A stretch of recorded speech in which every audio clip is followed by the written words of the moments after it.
नमस्कार दोस्तों, स्वागत है आपके अपने YouTube चैनल एजुमेनिया 247 पर। पिछले वीडियोस में हम लोगों ने साइंस में लाइट के बारे में डिस्कशन किया था। लाइट को 3-4 वॉल्यूम में कवर किया और हमको लगता है कि लगभग चीज़ें आपकी कवर हो गई होंगी लाइट की। अब हम लोग लेकर के चलेंगे, एक नए चैप्टर की तरफ बढ़ेंगे ताकि एनटीपीसी, एसएससी के अंदर या रेलवेज के अंदर कहीं भी आपको साइंस को लेकर के कोई भी प्रॉब्लम क्रिएट ना हो। तो बने रहिए हमारे साथ। आते हैं, सबसे पहले डिस्कशन करते हैं हम लोग एक नए चैप्टर के बारे में, और वो नया चैप्टर है क्या? तो वो है आपका ग्रेविटेशन यानी गुरुत्वाकर्षण। सबसे पहले दिमाग में ये लेकर के चलना है कि गुरुत्वाकर्षण है क्या। तो ये एक आकर्षण बल है, एक अट्रैक्शन फोर्स है, और एक ऐसा अट्रैक्शन फोर्स है जो ब्रह्मांड में किसी भी दो पिंड के बीच में लगता है। ब्रह्मांड में कोई भी दो पिंड होगा, उनके बीच में एक बल जरूर लगेगा जिसको हम लोगों ने नाम दिया गुरुत्वाकर्षण बल का। अब ये दिमाग में आप रखिएगा कि अगर ये बल है तो इसका सीधा सा मतलब है कि सदिश राशि होगी, वेक्टर क्वांटिटी होगी, और अगर ये बल है तो इसका ही मात्रक न्यूटन होगा। यानी एक सदिश राशि है, गुरुत्वाकर्षण बल भी सदिश राशि है और उसका मात्रक भी क्या होगा? न्यूटन होगा। आगे चलता हूं तो कहा गया कि गुरुत्वाकर्षण बल है क्या? तो कहा गया कि बिग बैंग थ्योरी के बाद जो घटनाएं हुई हैं, उन घटनाओं में जो सारे पिंड टूट करके एक दूसरे से दूर हुए, तो वो सारे पिंड किसी न किसी आकर्षण बल के कारण, किसी न किसी अट्रैक्शन फोर्स के कारण आपस में जुड़े हुए हैं। क्यों जुड़े हुए, किस कारण जुड़े हुए हैं? तो उनके जुड़ने का कारण उनके बीच में लगने वाला ये आकर्षण बल है जिसको हम लोगों ने नाम दिया ग्रेविटेशन का, गुरुत्वाकर्षण का। अब बात करते हैं कि गुरुत्वाकर्षण के ऊपर जब थ्योरी लेकर के हम लोग आते हैं तो गुरुत्वाकर्षण की थ्योरी कहती क्या है? तो कहा गया कि एक पिंड ये है और एक पिंड ये है। इस पिंड का द्रव्यमान हम m1 मान लेते हैं और इस पिंड का द्रव्यमान हम m2 मान लेते हैं, और इनके बीच की जो डिस्टेंस है, इनके बीच की जो दूरी है, उस दूरी को हम r मान लेते हैं। ध्यान दीजिएगा, केंद्र से दूरी होगी तो उनके बीच की दूरी को हम r मान लेते हैं। कहा गया कि इनके बीच के अंदर, इनके बीच में लगने वाला जो बल होगा, जिस बल की हम बात कर रहे हैं, गुरुत्वाकर्षण बल जो होगा, वो उनके द्रव्यमान के गुणनफल के अनुक्रमानुपाती होगा। यानी सीधा सा मतलब है कि द्रव्यमान जितना ज्यादा बड़ा होगा, उनके बीच में लगने वाला अट्रैक्शन फोर्स भी उतना ही बड़ा होगा। और साथ ही साथ ये कहा गया कि इनके बीच की दूरी के वर्ग के व्युत्क्रमानुपाती होगा। यानी रिवर्सल रिलेशन बनाएगा किसके साथ? तो रेडियस के साथ। तो ध्यान दीजिएगा कि m1 और m2 ये दो अलग अलग पिंड हैं, उनके गुणनफल के अनुक्रमानुपाती है, और उनके बीच की जो डिस्टेंस है जिसको हम लोगों ने r का नाम दिया, उस r के वर्ग के व्युत्क्रमानुपाती है। इन दोनों को जब हम मिला देते हैं, यानी ये आपका इक्वेशन नंबर 1 है, ये आपका इक्वेशन नंबर 2 है, जब इसको हम मिला करके लिखेंगे तो हम कह सकते हैं कि F is directly proportional to m1 m2 upon r square. दोनों को मिला दिए। रेसिप्रोकल रिलेशन जब आप हटाओगे तो यहां पर एक हमको कांस्टेंट ले आना पड़ेगा, तो F is equal to G m1 m2 upon r square. यही फार्मूला निकल करके आता है आपका ग्रेविटेशनल का। हमको ये जो कांस्टेंट मिल रहा है, इसको हम लोग नाम देते हैं यूनिवर्सल ग्रेविटेशनल कांस्टेंट का, यानी सार्वत्रिक गुरुत्वाकर्षण नियम, सार्वत्रिक गुरुत्वाकर्षण नियतांक का। ये सार्वत्रिक गुरुत्वाकर्षण नियतांक है। G क्या है? तो आप सीधे कहोगे कि ये यूनिवर्सल ग्रेविटेशनल कांस्टेंट है। यूनिवर्सल ग्रेविटेशनल कांस्टेंट है, यानी सार्वत्रिक गुरुत्वाकर्षण नियतांक है।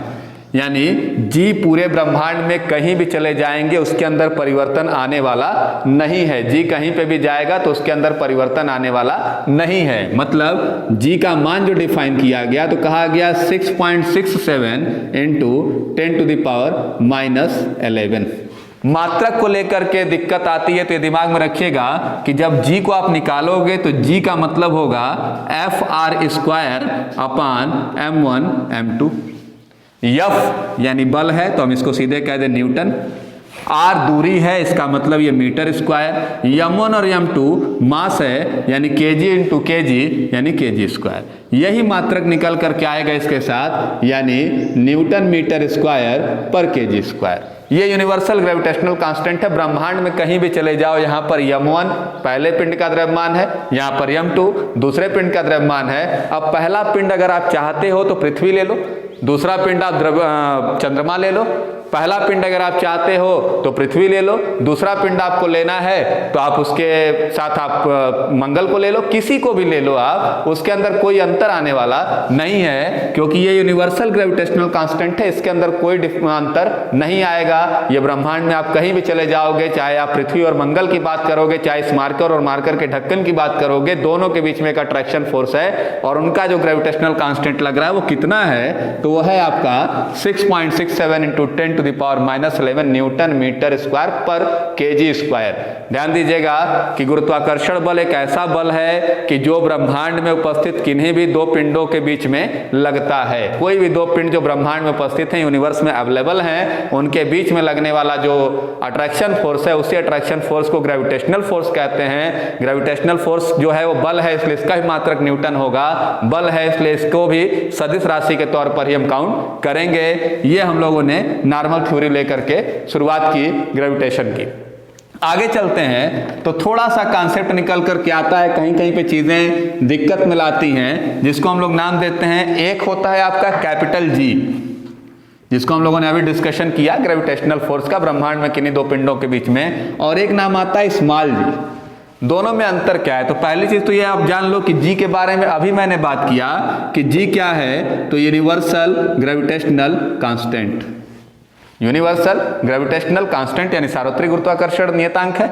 यानी ब्रह्मांड में कोई भी दो पिंड होंगे उनके बीच में जो आकर्षण बल लग रहा है वही क्या है, जी है। वो कुछ भी हो सकते हैं, लेकिन जब आप स्मॉल जी की बात करोगे तो ये भी एक तरीके का गुरुत्वाकर्षण बल है, लेकिन यहां पर हमको ध्यान देना है कि एक पिंड हमेशा कौन होगा, तो पृथ्वी खुद होगी। यानी अगर इसको हम बनाएं तो हम कह सकते हैं कि जिस आकर्षण बल के द्वारा पृथ्वी किसी पिंड को अपनी ओर आकर्षित करती है, पृथ्वी किसी भी ऑब्जेक्ट को जिस बल से अपनी ओर आकर्षित करती है, यहां पर हमने किसी पिंड का नाम नहीं लिया था, लेकिन यहां पर हम नाम ले रहे हैं कि पृथ्वी जिस बल से किसी भी पिंड को अपनी ओर आकर्षित करती है उसी बल को हम नाम देते हैं किसका, गुरुत्वीय बल का। ध्यान दीजिएगा, ये ग्रेविटेशनल फोर्स है, ये ग्रेविटी फोर्स है, यानी दोनों में अंतर है। इसके बारे में अगर हम बात करें कि अगर जी का मान निकालने की अगर बात करेंगे तो हम कैपिटल जी के केस में हमने क्या कहा था कि कैपिटल जी इक्वल टू या F equal to G m1 m2 upon r square.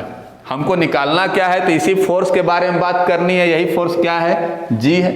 इसका मान हमको पता है, ये मान हमको पता है कि एक मास किसका है, तो एक मास आपका अर्थ का है। एक मास किसका है मुझे नहीं पता, हो सकता है इस मार्कर की बात हो रही होगी कि मार्कर को किस आकर्षण बल से पृथ्वी अपनी ओर खींच रही है। मान लेते हैं कि पृथ्वी के द्रव्यमान की तुलना में वो नगण्य होगा, टेंड्स टू 0 होगा।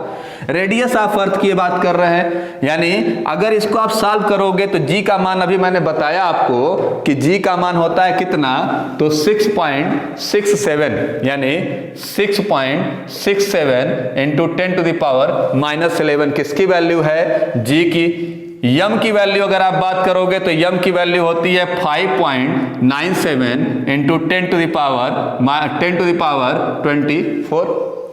नीचे रेडियस की बात किया जाए तो रेडियस होती है आपकी 6378.1। अगर इन सबको आप सॉल्व कर दोगे तो यही वैल्यू निकल करके आती है 9.8। क्योंकि ये भी एक बल है तो इसका भी मात्रक क्या होगा, न्यूटन होगा। यही हम लोगों ने कांस्टेंट कर रखा है कि जी का मान, स्मॉल जी का मान हमेशा क्या है, तो 9.8 न्यूटन। हालांकि कैपिटल जी का मान ब्रह्मांड में आप कहीं भी जाओगे परिवर्तित होने वाला नहीं है, लेकिन स्मॉल जी के मान में परिवर्तन आता है। स्मॉल जी के मान में अंतर आएगा। क्यों अंतर आएगा, तो आप जब भी देखोगे आते हैं जी के मान पर, ये ध्यान दीजिएगा कि ये जो हमने यहाँ पर लिखा है, ये लिखा है मास ऑफ अर्थ यानी पृथ्वी का द्रव्यमान जो यहाँ पर था। m1 को मैंने टेंड्स टू 0 माना है, नहीं लगभग 0, एकदम एग्जैक्ट 0 नहीं होगा, नियर अबाउट 0.001 होगा, क्योंकि अगर उसको 0 कर दोगे तो सब 0 हो जाएगा। इस द्रव्यमान इसका कुछ ना कुछ होगा, यानी इसको हम पॉइंट में ही लेंगे, लेकिन लेंगे। रेडियस ऑफ अर्थ ये है आपका, ये आपका रेडियस ऑफ अर्थ है, यानी पृथ्वी की त्रिज्या है। और ये सॉल्व करने पर, ये कैपिटल जी का मान हमने पहले ही डिस्कशन किया था, सॉल्व करने पर जब आप आओगे तो ये वैल्यू निकल करके आएगी, यानी स्मॉल जी का मान लगभग कितना होगा, तो 9.8 न्यूटन होगा। लगभग इसलिए बोल रहा हूं क्योंकि जी के मान में जगह जगह के हिसाब से परिवर्तन होता है। आगे चलता हूं कि जी के मान में परिवर्तन कैसे होता है। तो आप कभी भी ध्यान दीजिएगा कि हमने एक लाइन लिखी कि G इक्वल टू, या स्मॉल जी की बात करें तो 1/r² ये रिलेशन बन रहा था। यानी जहां पर रेडियस ज्यादा होगी वहां पे g का मान कम होगा, जहां पे रेडियस कम होगी वहां पे g का मान ज्यादा होगा। और आपको पता होगा, ये लिख लीजिएगा, g के मान में परिवर्तन कैसे होता है, कहां पे डिपेंड करता है, इस पे अगर हम बात करेंगे तो जी के मान में परिवर्तन किसके हिसाब से हो रहा है, तो आप कह रहे हो कि रेडियस का रेसिप्रोकल रिलेशन होता है कि जहां रेडियस ज्यादा होगी वहां जी का मान कम होगा, जहां रेडियस कम होगी वहां जी का मान ज्यादा होगा। अब पृथ्वी की संरचना देखोगे आप तो पृथ्वी की संरचना चपटी है, यानी पृथ्वी पूरे तरीके से गोल नहीं है, पृथ्वी की संरचना थोड़ी सी चपटी है। इसको हम लोग केंद्र मान लेते हैं कि पृथ्वी का केंद्र यही है। अब केंद्र से ये जो लाइन जाती है इसको हम लोग नाम देते हैं, इस पॉइंट को हम लोग नाम देते हैं विषुवत का या इक्वेटर का, और ऊपर वाले जो 2 पॉइंट हैं इनको हम नाम देते हैं पोल का, यहां से और यहां से। आप अगर इसको R1 मानो और इसको आप R2 मानो तो आपको यहां फिगर से दिख जा रहा होगा कि R1 is greater than R2। R1 जो है वो R2 से ज्यादा दिख रहा होगा, क्योंकि चपटी होने के कारण पोल पे तो हम तुरंत पहुंच जा रहे हैं, लेकिन विषुवत रेखा से दूरी क्या है, ज्यादा है। तो आप देखो कि यहाँ के रिलेशन से अगर आपसे पूछा जाए कि क्या स्थिति बनेगी, कहाँ ज्यादा होगी, तो आप देखो कि विषुवत रेखा पर रेडियस ज्यादा है तो जी का मान कम होगा, पोल पर रेडियस कम है तो जी का मान अधिकतम होगा। यानी यहाँ पे आप दिमाग में रखिएगा कि विषुवत रेखा पर या इक्वेटर पर अगर बोला जाएगा तो विषुवत रेखा पर कम होगा। ध्रुवों की अगर बात किया जाएगा यानी पोल की अगर बात किया जाएगा तो ध्रुवों पर अधिकतम होगा। ये निकल कर क्या आ रहा होगा, जी का मान आपको समझ में आ रहा होगा कि क्या स्थिति बन रही है। फिर आप देखोगे कि सतह से ऊपर या नीचे जाने पर घटता है। सतह से जब ऊपर जाओगे तो भी आर का मान ज्यादा होगा तो घटेगा, सतह के नीचे जाओगे तो भी आर का मान ज्यादा होगा तो भी घटेगा। अगली कंडीशन आती है कि पृथ्वी की घूर्णन गति, यानी पृथ्वी जो रिवॉल्व हो रही है कि 24 घंटे में अपना एक चक्कर पूरा करती है, घूम जाती है, तो घूर्णन गति अगर बढ़ेगी, घूर्णन गति बढ़ने पर जी का मान कम होगा। और सेम वही कंडीशन कि घूर्णन गति घटने पर जी का मान अधिक होगा। ध्यान दीजिएगा, फिर से बोल रहा हूं, विषुवत रेखा पर कम होगा, ध्रुवों पर अधिकतम होगा, सतह से ऊपर जाएं या नीचे जाएं घटेगा, घूर्णन गति जब बढ़ेगी तो कम होगा, घूर्णन गति जब घटेगी तो अधिक होगा। तो ये बेसिक फार्मूला है। मेन इसके पीछे जो कारण है उस सबका मेन कारण है, इन चीजों को रटना नहीं है, आपको समझने की कोशिश करिए कि जहां रेडियस दूर होगा वहां जी का मान कम होगा, जहां रेडियस आपका नजदीक होगा वहां पर जी का मान अधिकतम होगा। एक थोड़ा सा कंट्राडिक्शन आता है कि सर केंद्र पर क्या कंडीशन होगी, तो दिमाग में रखिएगा कि केंद्र पर जी का मान 0 होता है। अब क्वेश्चन ये उठा कि केंद्र पर तो रेडियस एकदम नगण्य है, तो जब रेडियस एकदम नगण्य है तो जी का मान तो अधिकतम होना चाहिए था, लेकिन आप दिमाग में रखिएगा कि 1/0 इनफाइनाइट, और फिजिक्स कहती है कि कोई भी बल अनंत नहीं होता, तो इसलिए केंद्र पर 0 होगा। तो ये दिमाग में रखिएगा कि केंद्र पर जी का मान 0 होगा, केंद्र पर कभी भी वो नहीं होगा। ये समझ में आ गया होगा, जी के मान में परिवर्तन आपको समझ में आ गया होगा कि जी का मान किस तरीके से बदल रहा है। तो ये आपका ग्रेविटेशन के ऊपर छोटा मोटा पॉइंट हम लोग डिस्कशन किए हैं। एक चीज जो बार बार एग्जामिनेशंस में एनटीपीसी में पूछी गई है उस पर मैं बात कर रहा हूं कि एनटीपीसी में क्वेश्चन पूछा गया था कि पृथ्वी के घूर्णन गति को कितना गुना बढ़ा दिया जाए कि जी की वैल्यू 0 हो जाए। तो ये हमेशा दिमाग में रखिएगा कि पृथ्वी फिलहाल क्या करती है, 24 घंटा लगाती है अपना एक रिवॉल्वेशन करने में, यानी एक घूर्णन गति को पूरा करने में अपने अक्ष के परत जब पूरा घूम जाती है तो कितना लेती है, तो लगभग 24 घंटे, 23 घंटे 56 मिनट होता है, लगभग 24 घंटे आप कह सकते हो।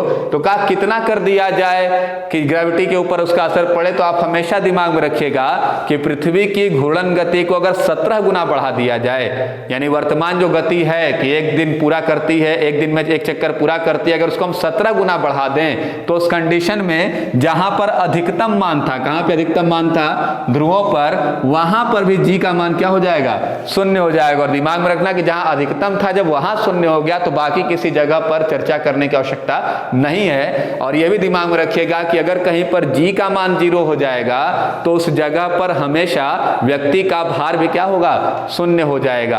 तो ये हमेशा दिमाग में रखिएगा कि जी का मान किस तरीके से परिवर्तित हो रहा है। तो ये हम लोगों की बेसिक इंफॉर्मेशन थी आज के ग्रेविटेशन के वीडियो में कि ग्रेविटेशन होता क्या है, जी के मान में परिवर्तन कैसे कैसे होते हैं। ये बेसिक कॉन्सेप्ट हम लोग लेकर के चले। सेकेंड वॉल्यूम लेकर के आऊंगा आपके सामने, जिसमें और डीप पे डिस्कशन करूंगा ग्रेविटी के ऊपर, और आगे चर्चा किया जाएगा और उसके ऊपर आने वाले कुछ क्वेश्चंस पे भी काम किया जाएगा।